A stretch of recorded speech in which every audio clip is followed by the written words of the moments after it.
This topic is managed security service. My name is Bill Newton. I'm one of the client advisors here, and I would like to introduce our main presenter today, Brad Gleeson, our Vice President of Client Development. Brad, thanks for joining us. Thanks, Bill, as always. You bet.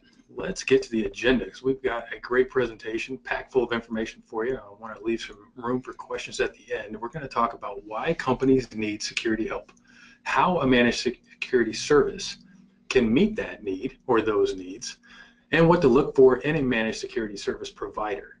Then we'll take those questions and feel free to populate them in as they come up, and we'll jump right in as soon as we get to the end of the presentation, followed by a giveaway of a $50 Amazon gift card. So this webinar builds on the last three that we did. Brad and Joe Boak were here a couple weeks ago doing managed admin service, followed by Eric Lowe from our managed services team talking about managed DBA service. Then last week we had two of our ACE developers, Trevor, who's actually here working on in the backstage with us today, and then Michael Eppenberger, and they talked about that managed dev service. Today, the managed security service, that's kind of a different animal though, isn't it, Brad? It really is. You know, there's a lot of similarities as how we've got things structured as far as a subscription is concerned, but boy, it's wildly different than, you know, our managed IT services. Absolutely.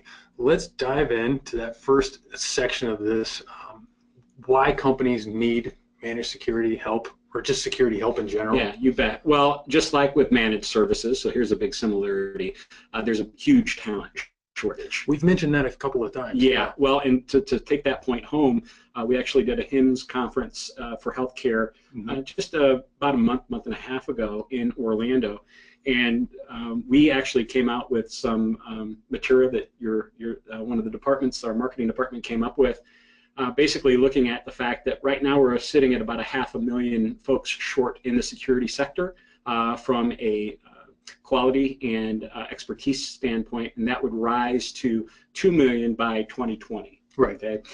We found out fairly rapidly once we got on site down in Orlando that we're actually underestimating that, and we're already, as an industry, at a 2 million person shortage.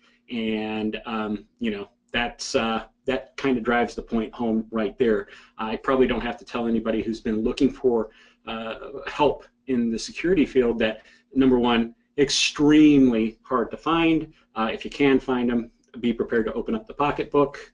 And number three rather, even if you can afford them and find them, so good luck with that, first of all. But if you can, you know, what's going to prevent them getting snapped up by a bigger fish in the pond? Because typically there's always somebody else out there willing to spend more than the other guy. So these are things that you have to look out there. A couple other things, you know, why people need security help, why companies need it at this point. Well, data breaches obviously are becoming more prevalent. Absolutely. And of course, cyber attacks are becoming increasingly complex. And we'll talk a little bit more about that as we go through the webinar today as well. Good points. Okay. All right. So now that we've talked about data breaches becoming more prevalent, cyber attacks becoming more complex, the ever-growing talent shortage, especially magnified, and when we're talking cybersecurity.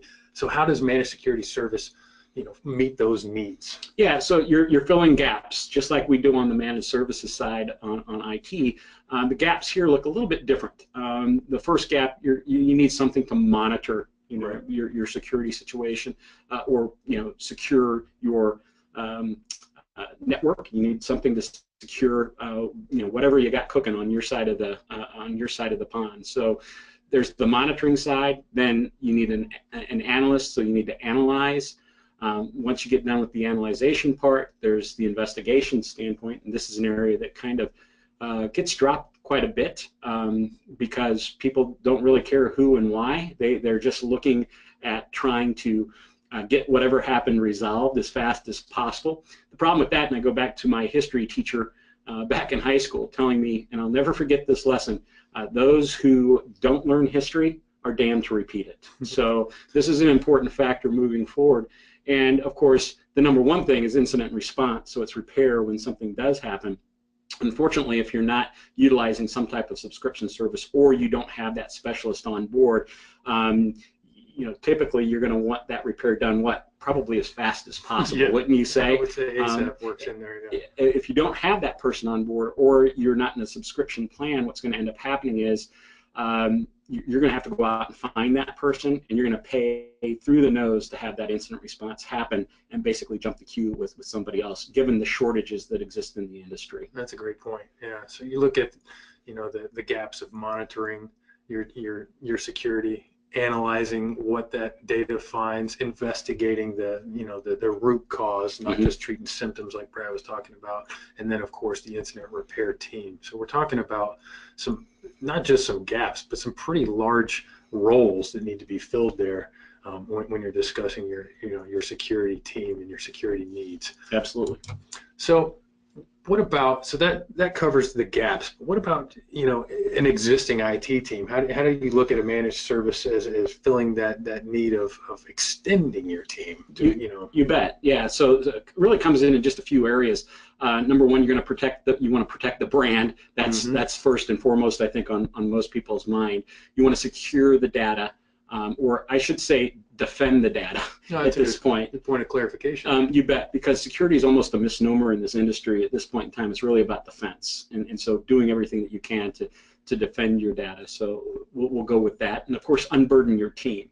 And I just want to spend 1 second on this item, because the fact of the matter is, I know there's folks that are out there, maybe on this webinar as we speak, who are giving these types of duties to maybe their IT team. Yes. And I'm going to tell you right now, think about that real hard, because you're basically asking them to do a task and while they're doing another task. So if it's an admin or a DBA, even maybe a developer, who knows, but you're tasking them with this type of work.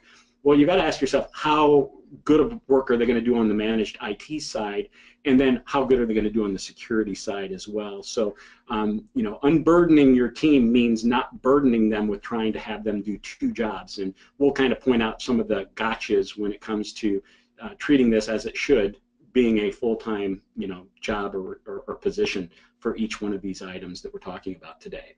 So we're consolidating roles basically to actually save you money with a subscription type of service like we're offering at Fpweb. Yeah, that's a great point. When you start talking about, when Brad's saying that it unburdens your team, and you look at how we've set up our subscription model, an admin is a full-time person, a DBA is another full-time person, and a developer is yet another full-time person. So if you're asking one of those people to be your security team of people, then you're doing a lot of jobs not very well, or you can concentrate on doing your job very well.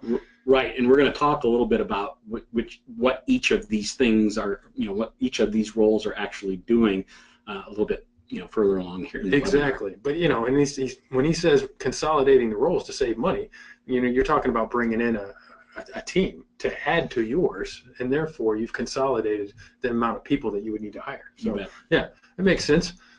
Okay, so now that we've clarified that a managed security service is a good way to address those needs, what do you look for when you're comparing and contrasting and looking for differentiators between a managed security service provider? You bet. So make sure you have your pens out for this one. It's almost like a checkoff box. So number one is expertise and tools, right? So part of the things that we're talking about today is the people side of this, so it's that expertise, but it's also the tools that are involved in securing the environment itself. And then also you're going to have to look at ties to vendors. The reason why this is important is because we know that some folks are going to be, because of contractual obligations, they're going to be tied to certain vendors as a result of the negotiation process. That doesn't work out very well here in the security industry, because you want to really be vendor agnostic in this space, because somebody like us will go out every 12 to 16 months and actually look for the best in breed of technologies that are out there to make sure that we're protecting an environment to the best of our ability. When people are tied to specific vendors, that might not always be the case. You might not be getting the best in the industry for the items that you need to protect your environment. Another thing that you want to look out for is ties to host, because in different hosting environments, I think most reasonable people would agree, When you're in maybe a public cloud setting, that security there may not be as robust as in a private cloud setting. So also look between private hosts and actually how they're hosting your environment. Are you sharing space with somebody that you don't know? In most cases, people would say yes to that. Or are they provisioned in a specific server where they are there by themselves? So, gotcha. Those are things that are important just to have an idea of where you stand. Support availability. Is it 24/7? Make sure that you're asking that question. Location is always a hot button issue, because is that location for support overseas? Somebody else, obviously it's not, but with other folks it is. And you've got to ask yourself, in a security situation, are you willing to jump the hoops that are necessary, from potential language issues and escalation issues, to get your work done? And then the other part of that kind of lends itself to what I mentioned before is support response. What kind of SLA are you dealing with, with that security provider? That's a great checklist. Now let's go to the Fpweb.net managed security service and see how it does on that checklist that you've put together. You bet. So number one, we combine the industry's strongest intelligent experts with the industry's best technology, and that's just a great place to start. So that's where everything begins. We can service you on premises or in any cloud. So we can talk to you about your unique situation and what your roadmap looks like going forward to make sure that you're securing yourself as best as you can. With us, it's all USA based. Like I mentioned, we don't outsource to other countries, so you don't have those issues those roadblocks to overcome. Gotcha. And then 24/7, 365 just means that we're always on. And if you're hosting here with Fpweb, we have a 6-minute SLA. Now that kind of increases a bit as you go through the other folks. So if you're on-prem, you can expect somewhere about a 45-minute time period as far as that one's concerned, and 30 minutes if you're in one of the public clouds. Okay. So 45, 30, down to 6. That's correct, if you're hosting here. Okay. You bet. Okay. So you can see how that kind of works its way through that checklist that Brad put together, and how we would stack up against other managed security service providers.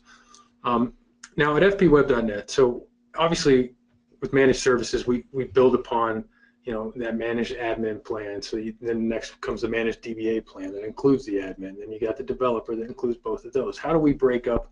Can you explain our different models for managed security service? Sure. It all starts with a security operations center. So that's a SOC to those folks who have started down this road. Then you're looking as part of that SOC. There's a SIM. So that's a 24/7, 365 SIM that's doing that work for you within the SOC. And log aggregation is also taking place as a result of that operations center, and that's also inclusive of software, run books, and dashboards. And I think it's also important to note that a typical SOC is 4 or 5 people usually. Absolutely. So on the manpower side of the house, you are looking at a 4 to 5 person job. And again, this would be a falling down point for many folks just trying to find 1 or 2 of those folks to run a SOC. Yeah, great. All right, the next level. Analyst. Okay. Yeah. So with that SOC, there's going to be coming all kinds of data flowing from that. Somebody needs to be able to analyze that, and so that's the role of an analyst. And some of the things that they're doing, they're looking for security alerts, obviously, threat analysis, scale resources quickly and easy. That person has to be there to be able to do that. And it's real-time analysis, and that's also, you can automate these types of things, but when you're not doing it in real time, if you don't have somebody actually looking at it, that can cost precious time when an event may occur. As we alluded to earlier with the complexity of cyber attacks now, correct. Real time becomes more and more important. So it's important to note that the analyst level includes the SOC level, so it builds upon each other, and the third level is Intel. Yeah, is Intel.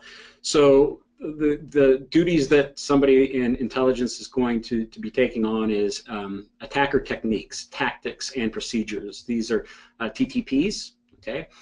You also want to know what the attacker intent is. You want to be able to identify those attackers if at all possible. Obviously, stop existing attacks and prevent future attacks as well. Right. And that's part of that person's role. And just so you know, a lot of folks out there are going, well, how am I going to afford this and that and the other thing? You know, it's really baby steps. So you're going to start off with a SOC, and maybe you've already gone down that road, or maybe you already have one. But then you go, look, do you need the analyst? And that's someplace that we can help out too. And then you work your way up to Intel. And this will all happen over time, as well as, you know, having the available budget to do these things, because we know that there is budget sensitivity out there in the industry, obviously.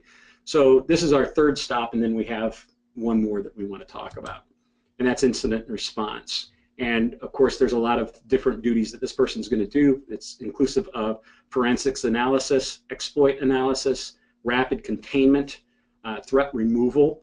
And that person's also going to fill skills or personnel gaps in forensics. Okay. So it's a lot. That's specialized gap filling there. Yeah. Very, very much so. Okay, and so it's, you know, like I said before, it builds upon each other.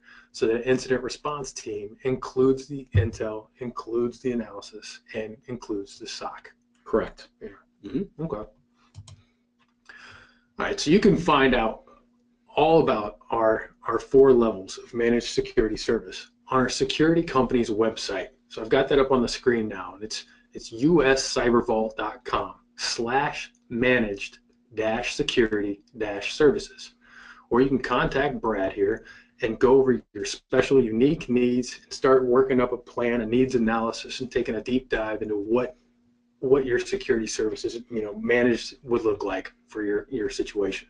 Email address is sales@Fpweb.net, and our toll-free number is 866-780-4678.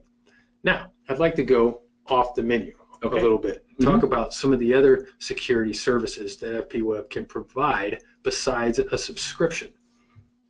Yeah, so part of that is, you know, from the managed security side, again, just think in terms of the people, the experience of the folks that are needed to do the things that are necessary. The other side's the infrastructure, right? It's the tools. Okay. And I think some of the things that you're going to talk about now address that. Yeah, absolutely. You know, Brad talked about earlier about, you know, Fpweb combining the best tools with the best people.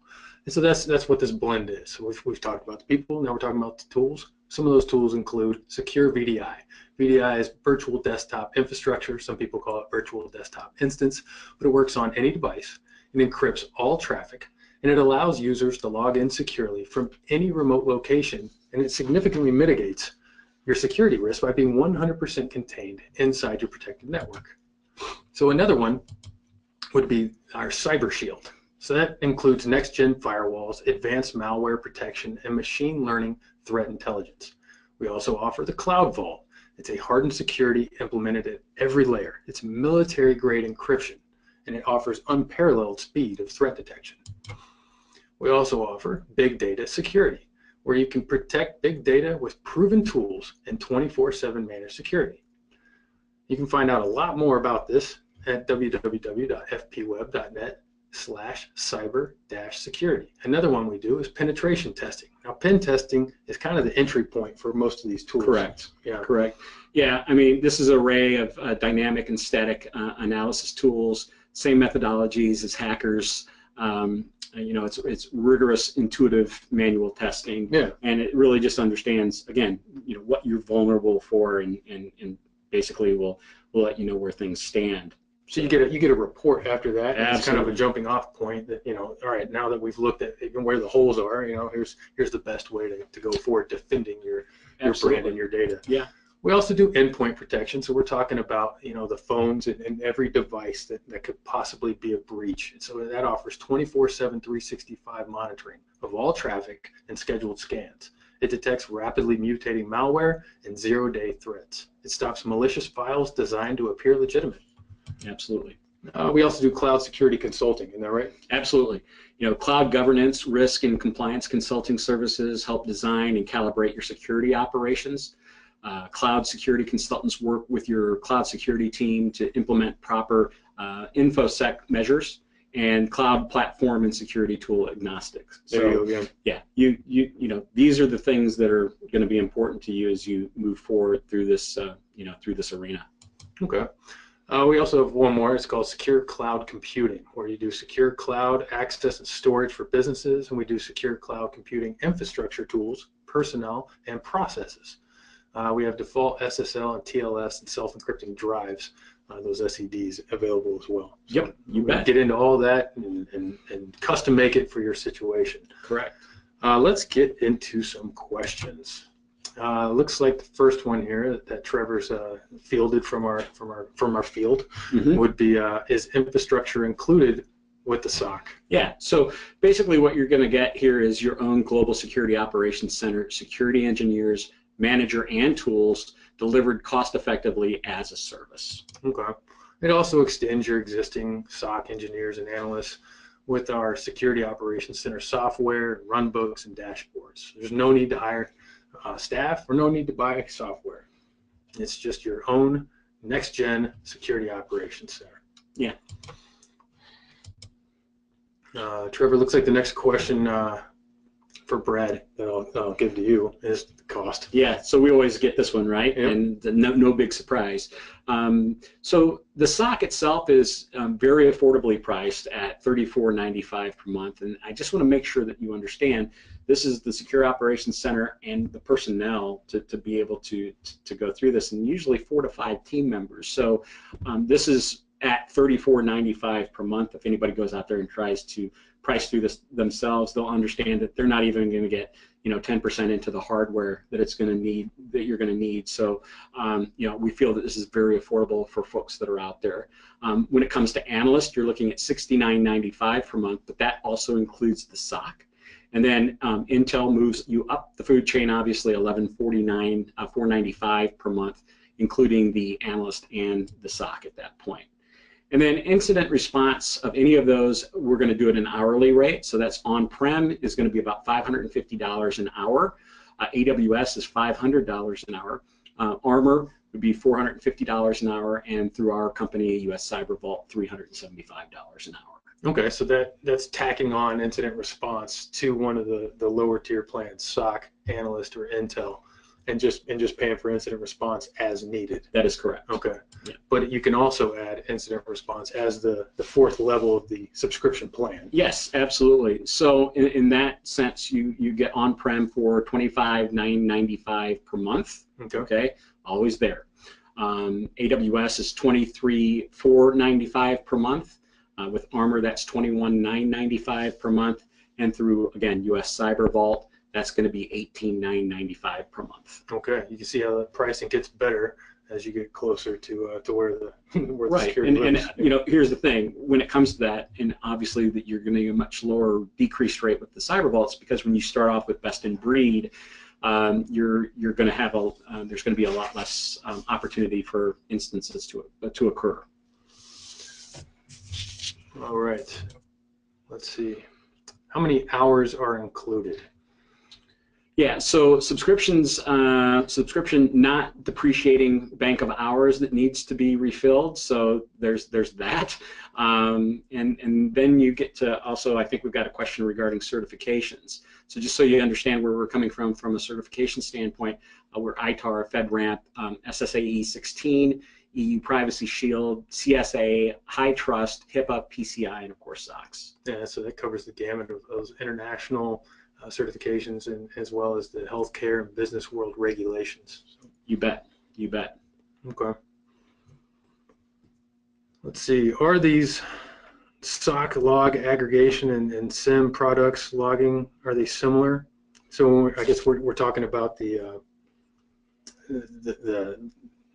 non-agnostic, look at, or our agnostic look of looking at those products each time we renew to find out whether that's the best products, or how similar are they? Yeah. So you know what, this is a very great question, very specific. Whomever asked this question out there, if you'd contact me directly, we can kind of walk through this together. We'll schedule a meeting, and I'll share with you some of the options, and really want to talk about your unique situation. Okay. Yeah, good. All right. So I will email a recording of this webinar along with a link to register for our next webinar, which is Private Cloud, Why the Growing Demand. Next Tuesday, April 18th, 1:00 p.m. Central. Brad will be hosting that one as well. Now it's time to pick a winner. Trevor's handed me our lucky person. It is, Brad, you want to announce this? Sure, that is Kenneth, and I believe the last name is Trant, T-R-A-N-T. Kenneth, congratulations on that $50 gift card from Amazon. Congratulations, Kenneth, and thanks everyone for joining us.